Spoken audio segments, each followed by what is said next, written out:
ওরে কেড়ে আমায় নিয়ে যাই রে, কেড়ে আমায় নিয়ে যাই রে, যাই রে কোন চুলাই রে আমার মন ভুলাই রে, গ্রাম ছাড়া ওই রাঙা মাটির পথ আমার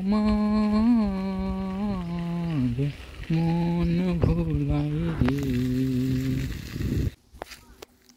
তো দেখো বন্ধুরা, আজকে আমি ঘুরতে বেরিয়ে গেছি একটু, এমনি আমার বাড়ি থেকে চলে এসেছি। দেখো ওইটা আমার সাইকেল আর ব্যাগে কিছু খাবার দাবার আছে, আর এই আমি চলে এসেছি ঘর থেকে বাইরে।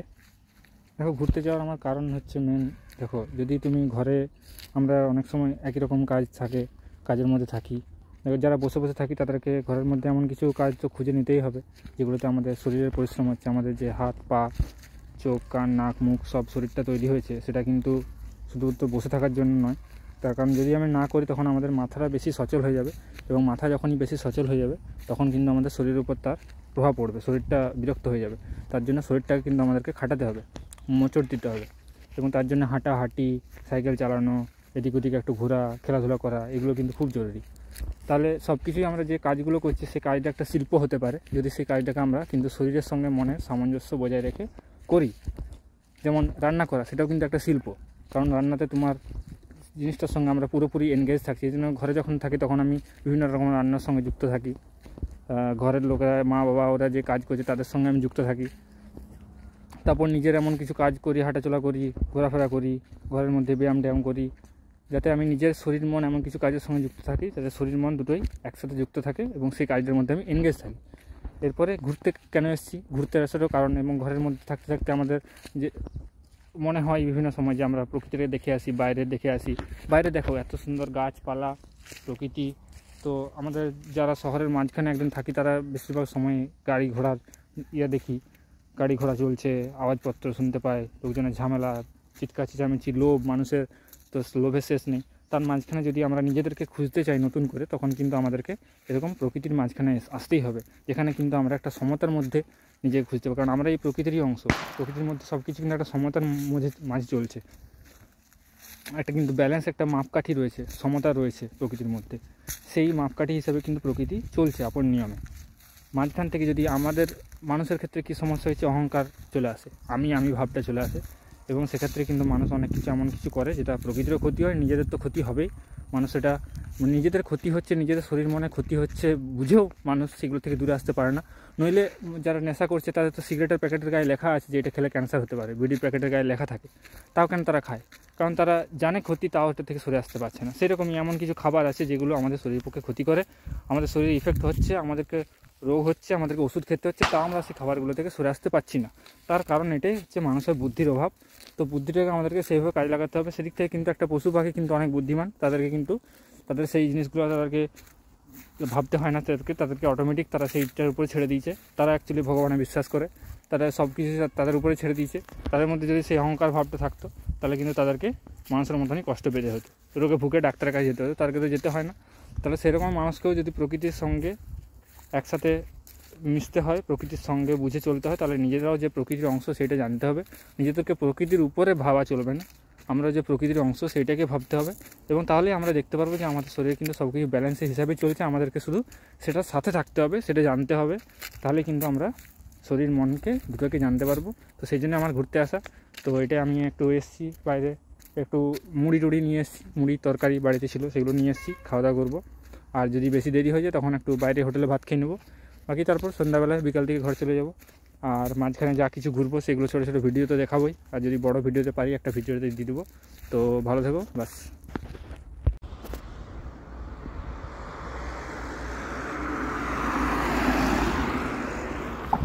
দেখো এখানে ওই কোরো পাহাড়, আর এখানে এরকম ব্রিজ করে দেওয়া হয়েছে, তার নিচ দিয়ে বয়ে গেছে নদীটা। আমি ওখানে যাব, গিয়ে পরে দেখব। তো বন্ধুরা দেখো, এই যে হচ্ছে আমাদের ব্রিজ, আর এটা নিচ দিয়ে নদী বয়ে গেছে। দেখো মানুষের কার্যকলাপের জন্য যেন প্রকৃতির কোনো ক্ষতি না হয়, এই ব্রিজটা কিন্তু তার একটা উদাহরণ। মানুষের গাড়ি ঘোড়া যা কিছু চলবার চলছে, এবং নদীটার উপর যেন কোনো ক্ষতি না হয় তার জন্য কিন্তু সেই ব্যবস্থার জন্যই কিন্তু ব্রিজ করা। তো আমি যাব, তো আমাদের কিন্তু এটা খেয়াল রাখতে হবে যে মানুষের কার্য যেন প্রকৃতির কোনো ক্ষতি না হয়, কারণ প্রকৃতির যদি ক্ষতি হয় সেটা কিন্তু আমাদের নিজেদেরই উপরে সেটা প্রভাব পড়বে। এই যে আমরা তার প্লাস্টিক ব্যবহার করছি না জেনে বুঝে, একটু কম খরচে পাওয়ার জন্য, একটু সুবিধার জন্য, কিন্তু সেইগুলো যে প্রকৃতিকে এইভাবে মানে বিষিয়ে তুলছে, মানে প্রকৃতির জঞ্জালের মতো পরিস্থিতি তৈরি হচ্ছে, তাতে কী হচ্ছে, নদী নালা আবর্জনা জমে যাচ্ছে, এবং সেগুলোতে নদী নালা জমছে, তারপরে তোমার খাল বিল শহরের জমে যাচ্ছে, জল জমে বন্যার পরিস্থিতি তৈরি হয়ে যাচ্ছে। কলকাতা কদিন আগে ডুবে গেছিলো আমাদের একদম একদিনের জলে। কেন হচ্ছে? কারণ নালা নর্দমাগুলো জাম হয়ে গেছিলো, কারণ প্লাস্টিক, সবাই জানে যে প্লাস্টিক পচে না। তো সেইটা যদি আমরা ব্যবহার না বন্ধ করি তাহলে কে করবে? সরকার নিয়ম করে আর কত বন্ধ করতে পারবে, আর কারখানাগুলো কী করে বন্ধ করবে? যদি আমরা ব্যবহার বন্ধ করতে পারি যে আমরা প্লাস্টিক ব্যবহার করব না, তাহলে সরকার বিকল্প ব্যবস্থা আনতে বাধ্য হবে, কোম্পানিগুলো বিকল্প জিনিস তৈরি করতে কিন্তু বাধ্য হবে। তো সেটা আমাদেরকে খেয়াল রাখতে হবে যেন, কারণ আমরাই সরকার গড়ছি, আমরাই সরকার, সেই হিসাবে তো আমাদের হিসাবেই নীতি নিয়ম চালু করতে। যদি ডিমান্ড কমে যায় তাহলে কিন্তু সাপ্লাইও আস্তে আস্তে কিন্তু বন্ধ হয়ে যাবে। খেয়াল রাখতে হবে যে আমাদের কার্যকলাপ এমন হয় যেন আমাদের উপরে তার প্রভাব না পড়ে, ক্ষতি না হয়। তো এই যে দেখো,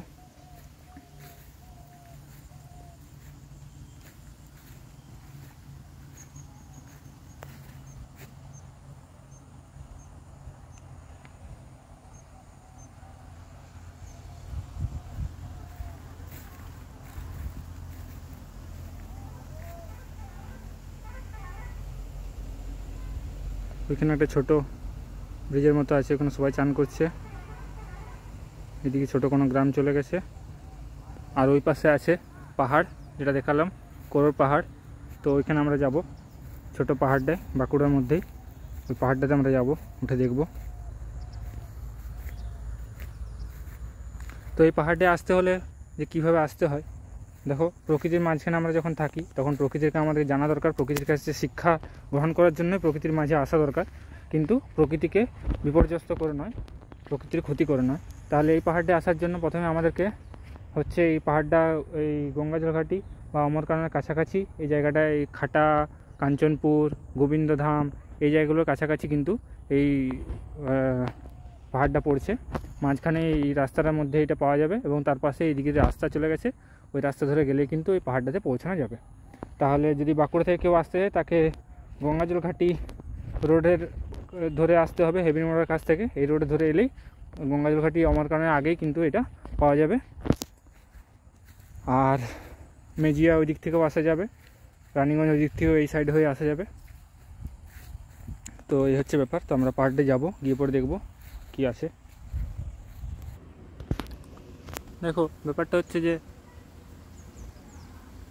দোষ গুণ পাপ পুণ্য বলে কিছু হয় না, কারণ হচ্ছে তুমি যেটা করছো সেটা যদি অন্যের কোনো ক্ষতি করছে না, এটা সমতা বজায় রেখে করছে, তাহলে সেটাতে কেউ দোষ বলুক আর গুণ বলুক বা পাপ বলুক পুণ্য বলুক, সেটাতে কিছু যায় আসে না।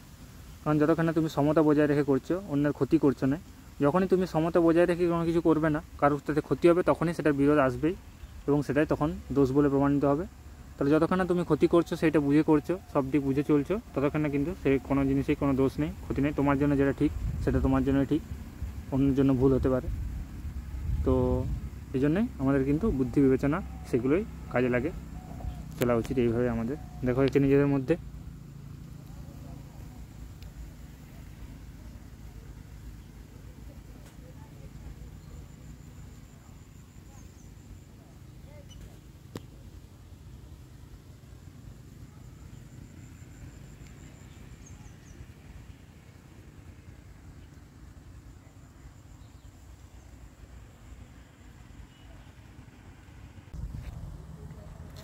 দেখো এটা হচ্ছে পাহাড়ে যাওয়ার সেই রাস্তা এইটা, আর এটা হচ্ছে তোমার গঙ্গাজল ঘাটি বাঁকুড়ার রোড, আর এটা হচ্ছে তপবন পাহাড়, পাহাড়টার নাম দেখো কোর পাহাড়। কোর মানে হচ্ছে কোল, যে পাহাড়টা পাহাড়ের কোলে এই সমতল ভূমি, তার জন্যে সেই থেকে নাম হচ্ছে কোর পাহাড়। আমরা কোড়ো পাহাড় ছোটো থেকে পড়ে এসেছি। এটা হচ্ছে ক্রোর পাহাড়, মানে হচ্ছে কোল, কোর মানে হচ্ছে কোল। তো চলো আজকে যাব এই পথ ধরে সোজা সোজা, কতক্ষণ লাগে দেখি। দেখো এই সেই পাহাড়ের যাত্রা শুরু হয়ে গেছে। দেখো এখানে ধান কাটা চলছে, এখন শীতকাল শুরু হতে চলেছে, বর্ষার মরশুম পেরিয়ে গেছে, ধান পেকে গেছে, ধান কাটা চলছে। আর এই সময় যে সবজিগুলো চাষ হয় সেগুলো লাগানো শুরু হয়েছে, বাঁধাকপি, মূলো, ফুলকপি।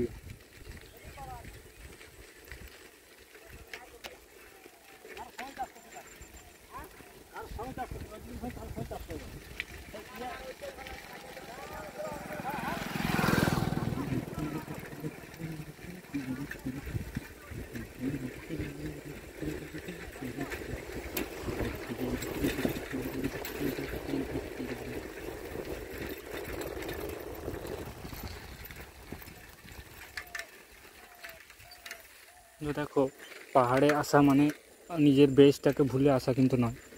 দেখো আমি এসেছি মানে আমার শরীর মন দিয়ে এই পাহাড়টাকে দেখছি, তার মানে আমি যখন কোথাও থাকি, যেখানে আমার ঘর সেখানে আমি থাকি, সেখানেও কিন্তু আমার শরীর মনের সঙ্গেই আমি থাকি। তাহলে নিজেকে নতুন করে পাওয়ার জন্য কিন্তু পাহাড়ে আসা, নিজেকে ভোলার জন্য নয়। বা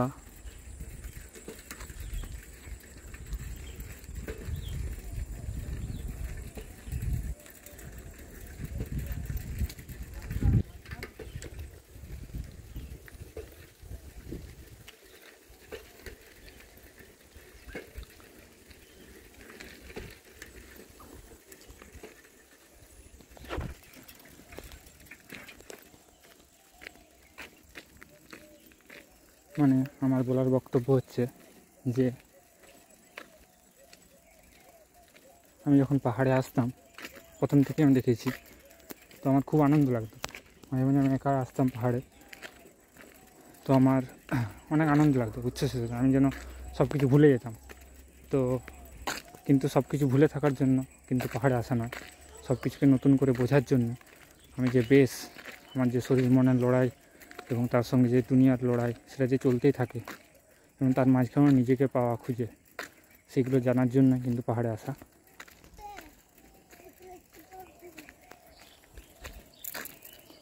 রে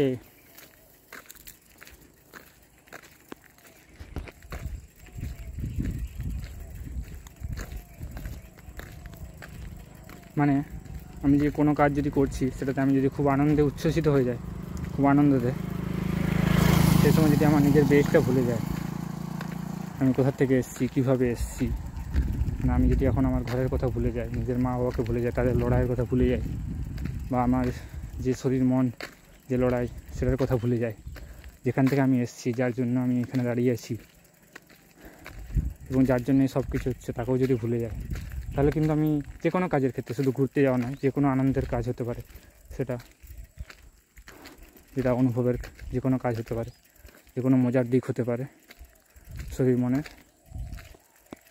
তো সেইটা যদি আমরা মজাতে যদি উচ্ছ্বসিত হয়ে যায়, তাহলে কী হবে, সেই মজাটা হারিয়ে যাওয়ার ভয় থাকবে। কিন্তু যদি আমি বেশটাকে মাথায় রাখি, তাহলে কিন্তু সেই ভয়টা আমার থাকবে না। কারণ এই যে আনন্দ মজা এসব চলতে থাকবে, আনন্দ মজা কখনো থাকবেও না, দুঃখ কষ্টও থাকবে। তো পুরো জিনিসটার বেশটা যদি আমি মাথায় রাখি, তাহলে কিন্তু আমরা এই সমগ্র জিনিসটার মধ্যেই কিন্তু আনন্দ কিন্তু দেখতে পাই এবং এটা চলতেই থাকে।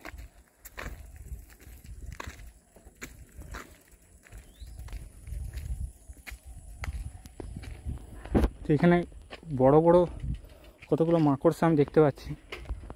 প্রকৃতির জিনিসকে কেন বিরক্ত করা উচিত নয়, সবারই নিজস্ব নিজস্ব গুরুত্ব আছে। প্রকৃতির জিনিস প্রকৃতিতে থাকা উচিত, তাদেরকে দূর থেকে দেখে তাদের কাছ থেকে শিক্ষা নেওয়া উচিত, কিন্তু কখনোই তাদেরকে বিরক্ত করা উচিত নয়। এখানে দেখো কত বড় বড় মাকড়সার জাল এবং তাতে কত বড় বড় মাকড়সা দেখতে পেয়েছো, এক একটা মাকড়সা কত বড় সাইজের। তো এরকম আমাদের মাঝখানেও অনেক ধরনের মানুষ আছে, তারা যদি আমাদেরকে বিরক্ত না করে, তাদেরকেও বিরক্ত করা উচিত নয়। তো সবারই নিজস্ব নিজস্ব কিছু বৈশিষ্ট্য আছে এই দুনিয়াতে, মানুষের মধ্যেও বিভিন্ন ধরনের বৈশিষ্ট্য আছে, বিভিন্ন ধরনের পশু পাখিরও নিজেদের মতো করে বেঁচে আছে। কেউ কাউকে যদি বিরক্ত না করি, তাহলে কিন্তু সমতা বজায় রেখে একে অপরের কাছ থেকে শিক্ষার মাধ্যমে কিন্তু আমরা বেঁচে থাকতে পারি। দেখো পাহাড়ের রাস্তায় চলে এসেছি, ওই যে ওইখানে এঁকে বেঁকে এরকম রাস্তা দিয়ে মোটামুটি ধীরে ধীরে এলাম, আস্তে আস্তে এলাম, 15-20 মিনিট, আধ ঘন্টার মতো লাগলো রাস্তাটা আসতে, বেশি দূর না। তারপরে এই রাস্তাটা সরাসরি গেলে কিন্তু পাহাড়ে পৌঁছে যাবো।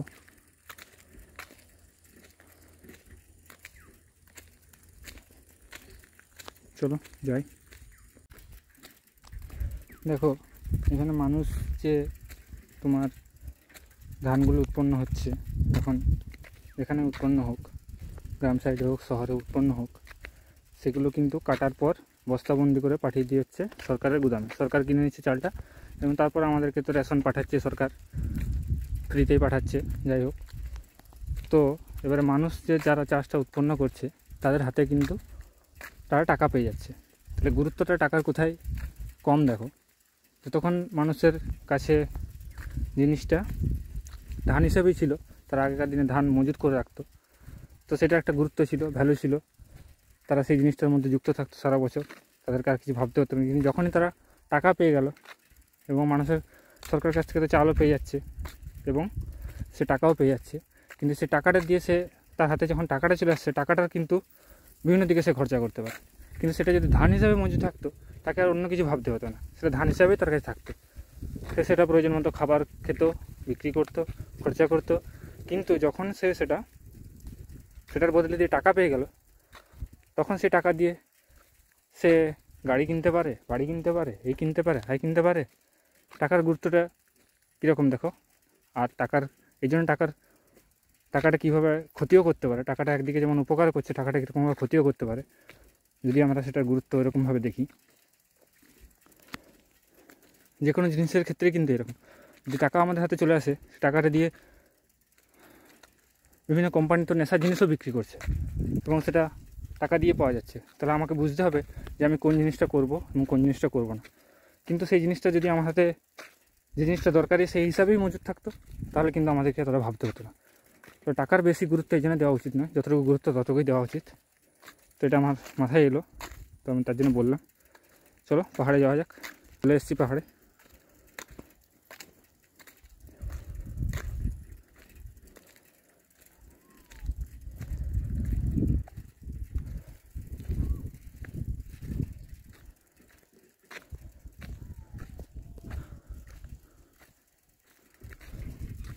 আরেকটা জিনিস, আমাদেরকে কেন যে কাজটার সঙ্গে যুক্ত আছি, কেন শরীর মন দিয়ে যুক্ত থাকা দরকার।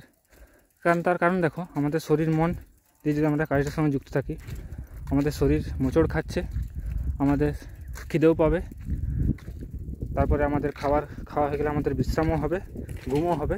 মানে শরীরের যে চক্রগুলো যেভাবে আমাদের তৈরি হয়েছে সেইভাবে কিন্তু চলতে থাকবে। কিন্তু আমরা যদি বসে বসে কোনো কাজের সঙ্গে যুক্ত থাকি, খাবার তো আমরা একদিকে খাচ্ছি এটা সেটা, তার ফলে কী হচ্ছে, আমাদের শরীর মোচড় খাচ্ছে না, এবং যে খাবারটা গেলো সেটা পচতেও সময় লাগছে, এবং বিভিন্ন ধরনের উটপটাং জিনিস আমরা খাচ্ছি, তার জন্য আমাদের স্বাদের গুরুত্ব বেশি চলে যাচ্ছে, অনুভবগুলোর দিকে বেশি গুরুত্ব যাচ্ছে। পেট ভরানোর চেয়ে অনুভবটা দিকে, আমাদের পেট ভর্তি আছে কিন্তু আমাদের মুখরোচক জিনিস খাবার খেতে হচ্ছে। তার কারণ কি, আমাদের পেট তো ভর্তি আছে, সে তার ফ্যাট যেগুলো আমাদের শরীরে পচেনি শরীরে, সেইগুলোই কিন্তু ফ্যাট হিসাবে জমে আছে, সেগুলো থেকে খাবার চালিয়ে দিচ্ছে। কিন্তু আমাদের মুখরোচক খাবার খেতে মনে যাচ্ছে, এবং সেগুলো আরও শরীরে সেই হিসাবে জমছে, ক্ষতি করছে, বিষ হিসাবে জমছে। এই জন্য শরীর মন যেন যুক্ত থাকে, সচল থাকে, সেরকম কাজ করা উচিত। তাতে শরীরে খাবারও আসবে, বিশ্রামও পাবে, ঘুমও হবে, এবং শরীরের চক্রগুলো ঠিকঠাক চলতে হবে, মন ভালো থাকবে, শরীর রোগমুক্ত থাকবে। এত সবাইকে ডাক্তার ঘর দৌড়তে হবে না, ওষুধপাতির জন্য ভাবতে হবে না। তো চলো পাহাড়ে চলে এসেছি। গেট বন্ধ আছে কিনা কে জানে, কোন দিকে ঢুকতে পারি কিনা। চলো।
তো এই হচ্ছে আমাদের সেই সুন্দর পাহাড়, বাঁকুড়ার মাঝখানে কাপিস্টা গ্রাম পঞ্চায়েতের মধ্যে।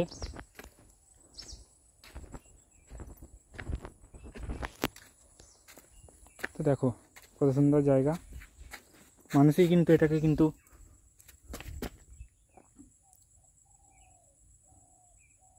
জায়গাটার গুরুত্ব বুঝে জায়গাটা কিন্তু বাঁচিয়ে রেখেছে।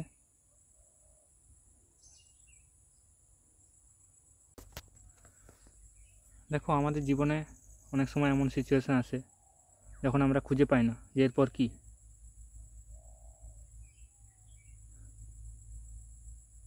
তখন আমাদেরকে একটু শান্ত হয়ে বসতে থাকা দরকার, তাহলে কিন্তু পরের রাস্তাটা আপনার থেকে আমাদের সামনে পড়ে যায়।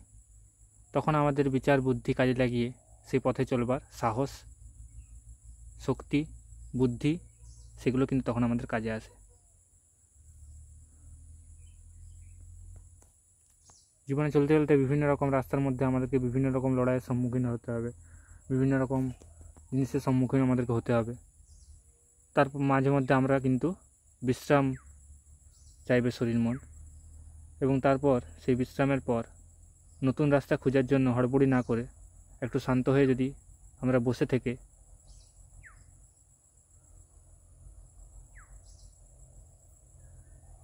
চারপাশের সঙ্গে এক হয়ে দেখি, তখন কিন্তু যে রাস্তাগুলো আপনার সামনে আপনার থেকে খুলে যায়, তখন সেই পথে চলবার বুদ্ধি, বিবেচনা, সাহস কিন্তু আমাদেরকে কাজে লাগাতে হয়। দেখো এই সময়টা কিন্তু কুল গাছগুলো অনেক কুল ধরতে শুরু করেছে। রাস্তার পাশে সেই ছোটো ছোটো ঝোপঝাড়ের মতো কুল গাছগুলো থাকে, ওগুলোতে সেই রকম সাইজের মাঝারি সাইজের কুলগুলো ধরে। আর এইখানে এগুলো হচ্ছে শিয়া কুল বলে এগুলোকে, এগুলো আমি শুশুনিয়া পাহাড়ে দেখেছিলাম। এগুলো যখন পাকে তখন এরকম কালো কালো হয়ে যায়,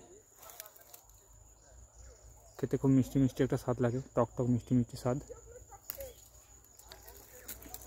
এই দেখো কয়েকটা পেকেছে।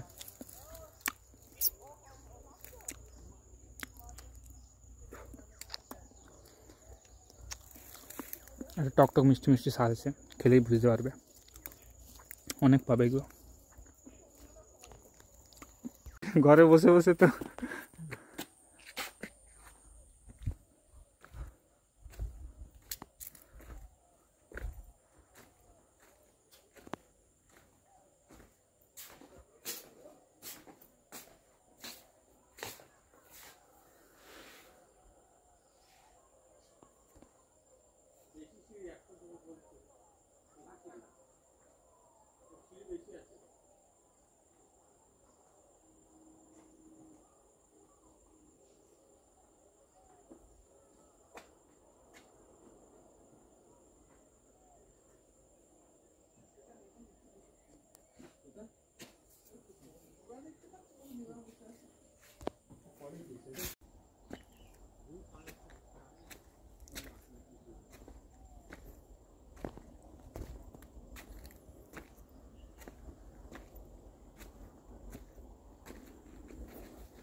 শুশুনিয়া পাহাড় ওই মানে বাঁকুড়া থেকে ছাতনা হয়ে যেতে, এখান থেকে দেখা যাবে না মনে হয়, এখান থেকে দেখা যায় না তো।